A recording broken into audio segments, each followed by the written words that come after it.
Well, good evening and welcome to the Pointbreak Roundtable. My name is Tyler Riley, and this week my guests are Jenn Lucas and Josh Martin. And our topic tonight is one that I'm excited for.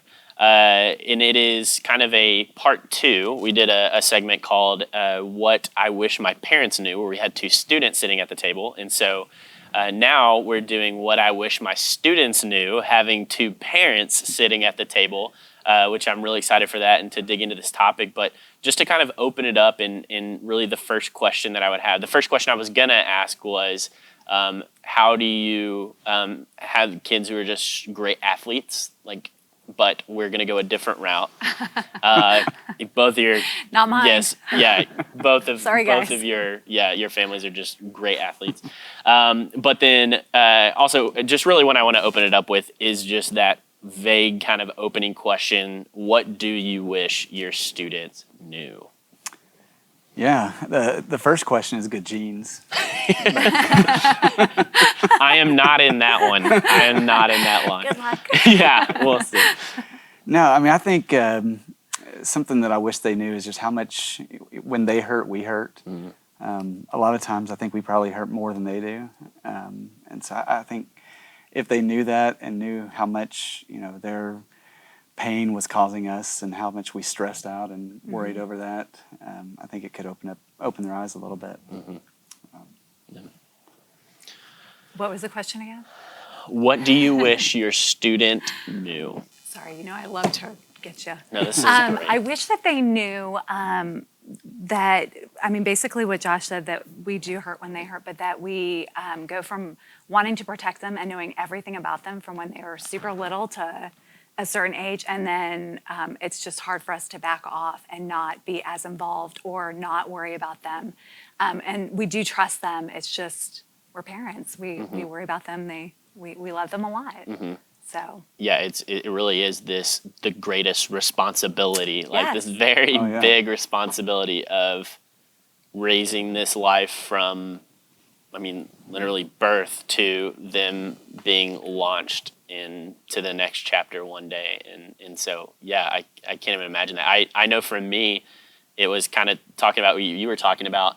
It's the classic, even just with disciplining with my parents, like with my mom in particular, it's like the classic line where she's always like, this hurts me more than it hurts you. But I will say from my perspective, I definitely grew up to learn wow, when I was going through hard times or when things were tough for me, there is such a deep level of empathy from a parent where they really are hurting when you're hurting as well. And so that's just, that's a really good one. And I think that's really good for our students to hear. What about, I guess, kind of going into the next question, what is maybe a misconception that students can have when it comes to their parents? do you want me to go first? Go ahead. That we want the best from you and not just the best for you. That we want the best for you is always how it needs to be worded. And we expect the best because we know what you're so capable of. So it's not because we need you to act a certain way or we need you to perform a certain way in terms of grades and actions and all that. It's more of the fact that we know who you can be and who you are, and we think you're fabulous.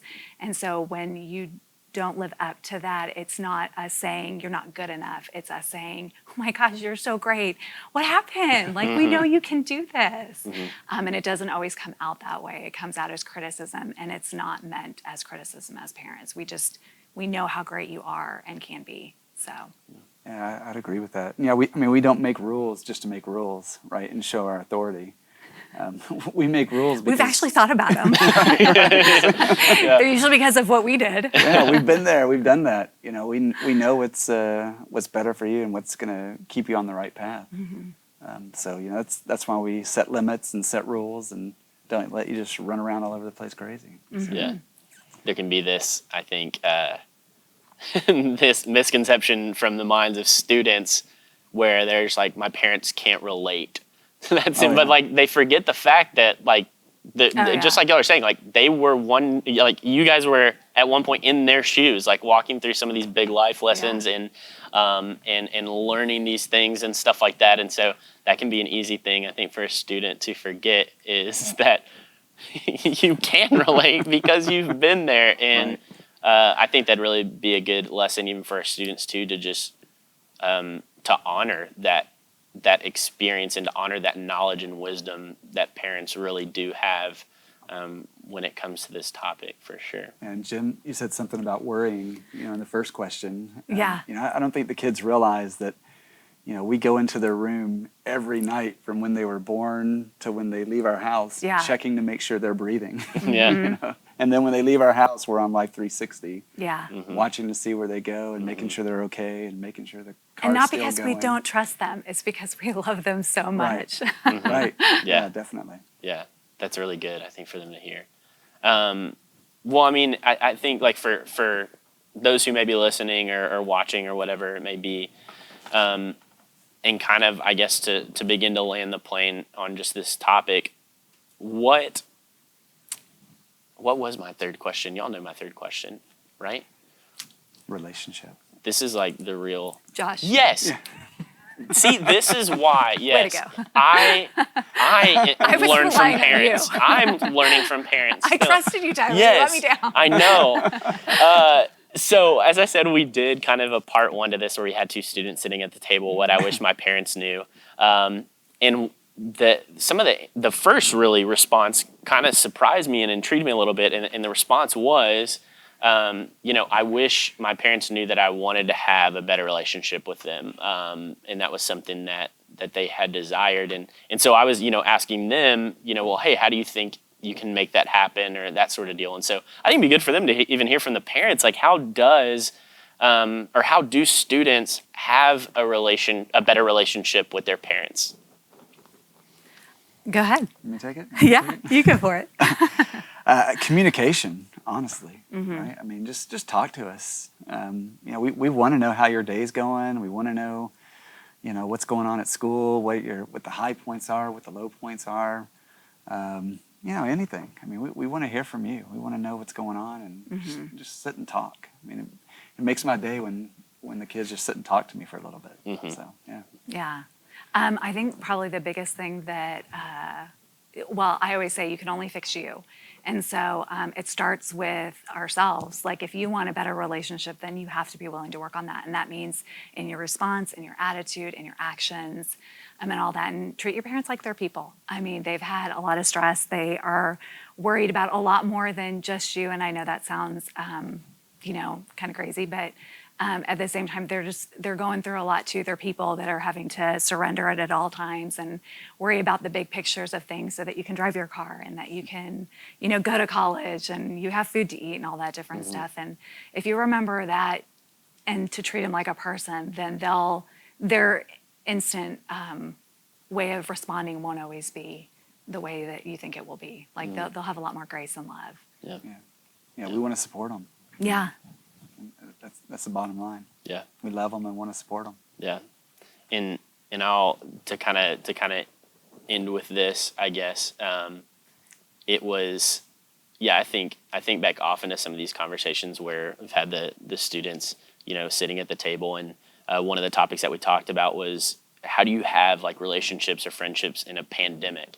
Like in just the current situation where everything's quarantined, everything's online and all this other stuff. And those things are starting to kind of lift a little bit, but still very much in that stage. And one of the big things that they love about Pointbreak is the community aspect. And that's one of the big things I want them to get out of that is what it looks like to have community and stuff. And so that was one of the biggest questions that I would always get was, how do I still have community in this season when everything's online and quarantined? And Ashley Irvin, who was at the table for that specific talk, gave a really good perspective and a really good challenge. Like, what if the Lord is using this season where your family, the people you're living with, can really become a deeper community, and this is your opportunity to do that. And so I think just in our time, I would also want to just continue to bring that to my students' mind and challenge them. Like, you're still in that great opportunity to take some of the advice that y'all are giving of really like taking that step of don't just dismiss your parents when they're asking you questions about your life and stuff like that. Those are real opportunities to connect even deeper because I mean we're even hearing from y'all, like that's really what y'all desire as well Yeah. as parents, is to have that close relationship and connection with your students. And so just kind of want to remind our students as well, hey, you're still in the middle of that opportunity to take those steps and to exercise on that wisdom that y'all are giving. So thank y'all so much for sitting down and being willing to talk about this. And thank y'all a ton as well for tuning in. We'll be back with another episode of the Pointbreak Roundtable next Sunday night at 7 p.m. But until then, have a great rest of your week, and we'll see you next Sunday night.